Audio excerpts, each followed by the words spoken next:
Kyle Van Noy, BYU great and current member of the champion New England Patriots on the Deseret First Credit Union Hotline. Kyle, it's great to talk to you. Welcome to the show, man. Thanks, and Jeremy, what's up, man? How y'all doing? Hey, we're doing good. Great. You're doing better. Congratulations, man. Very cool. Super Bowl champion. Very cool, yes. In fact, Thank you. what's been the best part of the Super Bowl celebration and festivities over the past few days? Being off finally. Yeah. I mean, I've been going at it for a long time now, so it's nice to get a break, but more importantly, it's awesome to be in the off season with the championship, and just to have people text you and say, Super Bowl champ, it's something you'll never forget. I'm just grateful for the opportunity, The Patriots are down 25 in the game. What was your thought process at that point in the game? Honestly, we're the only ones in the whole building that knew we were going to come back. Bill kind of said it before the game. We'll preached it all week that it's a game of two halves because they're so long and there's so much that can happen with all the time stoppage and different things like that. I mean, we had a 45-minute halftime, so we got to regroup and refocus and look at each other and, just regroup and go back to work, and then play one play at a time, and ended up working in our favor. Next to the Julian Edelman catch, your facial reaction on the sidelines became like the most popular GIF and meme on Super Bowl Sunday. What'd you think about how all of that went down? I mean, my facial expression was probably a lot of people's facial expressions the entire game. So, I mean, it just got caught. That's all. I'll leave it to Alani Fua for calling you out for being, in his words, ugly. Yeah. That's what happens when you're the better of the cousins, You're at the top, and everybody wants to knock you out, and they try to make fun of you, but you kind of just brush it off, and now I'll have a Super Bowl ring, and I can put that on my middle finger, Well then, so you're down 25, and you believe you can come back, and you go into halftime, and Lady Gaga's doing her thing, and everything. But in the second half, what was it like to be on the sideline as the defense was getting stops and good old Tommy was doing his thing? Yeah, I mean, the goal is just to get Tom the ball, because if he continues to have chances, he's going to score. He's too good, he's too smart, and the offense has so many good weapons that you're bound to score points. So that was our goal. Is every play was just a gotta have it situation, we call it, and we just gotta have it every play, and just get the ball back to Tommy and the Brady Bunch, and we're good to go. Kyle Van Noy, Super Bowl champion with the New England Patriots, joining us on BYU Sports Nation. What a season for you. The day you got traded to New England, we had Steve Young, the Hall of Famer, on the show, and he said, hey, congratulations for Kyle. This is amazing. Best thing could have ever happened to him, and he's going to get a Super Bowl. He called his shot, albeit it took a 25-point comeback. But take us back to that day. What was that like for you when you found out you were going from Detroit to New England? It was I don't know. It was good, and it was a lot of mixed emotions. When you spend 2.5 years in one place and you give everything that you have, and a lot of frustration, anger, a lot of good things that came out of it as well, all coming to a close. So that was a little hard. But then, the unknowns of going to a new place, especially with the Patriots, we've heard all the stories, and then, so there's that uncertainty. So there's a mixed emotions. There was good, and there was somewhat nervous, and there was somewhat, unknown. So all in all, it ended up working out really well for me, and, it changed my life, and it probably changed my career. I was stuck in kind of a no man's land, I guess, as far as not getting appreciated and, not being used the way you wanted to be used and not having any control over it and going to a situation where it's brand new and no one knew you and you got to come out and bring energy, and that's kind of what I tried to do. Kyle, did New England base their desire to go after you off of what they saw at BYU and kind of pre-draft, or did some of it have to do what you did in the NFL? For sure. I mean, they didn't really watch me.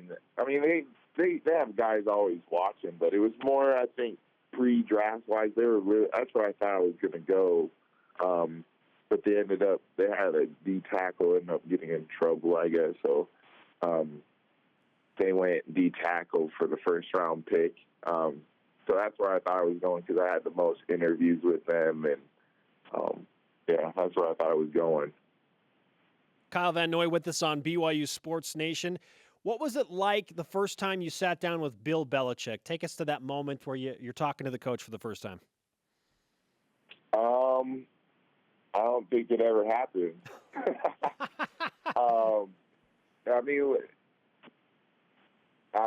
I guess the first thing he said is I always get my guys. That was the first interaction we had. It was because it's hard to have conversations when you're in season. I came in, I flew in Tuesday night got in at like 12 o'clock or 1 o'clock, and I was up at 5, and then jumped in with doctors, physicals, and blah, blah, blah, and then went in the meeting with my position coach to learn the defense, and then I was out on the practice field hitting with everybody that Wednesday. So there wasn't really enough time to have it, except he pulled me to the side for a second, said I always get my guys. And so that meant a lot to me that he would say that. And, I'm all about in Bill we trust and keep it going. And it's the Patriot way, right? We hear that phrase, the Patriot way. So what was it like to be on the inside of that? And now, hey, you're a Patriot, and kind of there's a certain code of conduct, right? Yeah, you understand you need to just do whatever it takes for the team. I was preached that at BYU a lot, so there's a lot of similarities in that regards when I was playing there to the Patriots. Nobody on the team's greater than the team. No individual is greater than the team, and that's kind of how it rolls there. So you follow in suit or you get shipped out. Kind of how it goes. At KVN_03 on the Twitter machine, Super Bowl 51 champion, had a sack against the Atlanta Falcons. Kyle, Coach Belichick chanted no days off at the parade, but maybe it should say no days off unless you win the Super Bowl, right? Because now you have a day off. And I'm like, come on, man. Like, maybe not for you right now, but for me, I need a day off. My body hurts. So I think that was more for Bill, getting his spirits up because he needs some spirits of, chanting that because he probably wanted to take a couple of days off himself. Yeah, I had to laugh at that because I'm like, the crowd are people that took a day off to see the parade. Wait a minute. Yeah, that was funny. That's pretty funny. What's the off-season schedule like for you after you get a little bit of rest here? Right now, vacation, man. I'm taking for Christmas. I surprised wifey with a trip to Hawaii. So we're actually going. I'm knocking two birds with one stone. It's actually over Valentine's Day week. So. Knock two birds with one stone with that one. Yeah, very nice. The pattern of efficiency, Kyle. Yes. Yeah. Many men. And then I told Brandon Davies that if we won, you make a few extra dollars that I would come visit him in Monaco. So I'm actually after Hawaii. A couple of days later, we're going to Monaco to hang out with Brandon Davies. So I'm excited about that. Then it's back. After that, then it's back to work, man. It's back to the grind, back to California to see my trainer and get to work. So pretty uneventful, it sounds like. Yeah, for sure. Very uneventful for sure, The world traveler, Kyle Van Noy, with us on BYU Sports Nation. Got you. I don't have any kids. I don't have any kids yet, man. I got to see the world. Absolutely. Do it. You have earned that.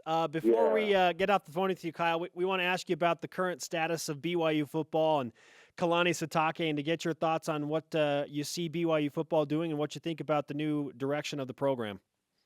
Yeah, I mean, it looks like it's in the right direction. You know, I just think you always have to get as many athletes as you can get because the depth has always been a problem at BYU. I think the number one can hang with anybody in the country. It's just when the ones come out, you know, the ways at different places, when the ones come out, another group of ones come in type deal. There's no fall off. The drop off can't be so huge. And that's why I think they're heading in the right direction. I think they're trying to get as many athletes as they can, and that'll help benefit them in the long run. Kyle, a sincere congratulations to you from us and everyone across BYU Sports Nation. It's been great to talk to you, and I know that you get a few days off, but when you're in town next, we need to get you in Studio B, man. We need the Van Noy swag, and we want to see the ring in Studio B. All right, fellas. I'll try to do best as possible and come hang out with you guys for a little bit and kind of be your co-host for the day one of these days. That would be good. Bump out Dennis Pitta. Yeah. Dennis Pitta thinks he thinks he's taking it over, Kyle. So you need to have a say in this. That's not true. Dennis is too boring, man. All Dennis cares about is The Bachelor, and I don't like that, man. I actually like talking sports and anything but The Bachelor. That's not allowed in my house. Yeah, there's some proof to that. He sends out pictures watching The Bachelor with his Ravens crew. So yeah, maybe they need to stop watching The Bachelor. You know. Oh, shot fired. We need to regulate that. Kyle, great to talk to you, man. Congratulations again. All right, thanks, fellas. Y'all have a good day.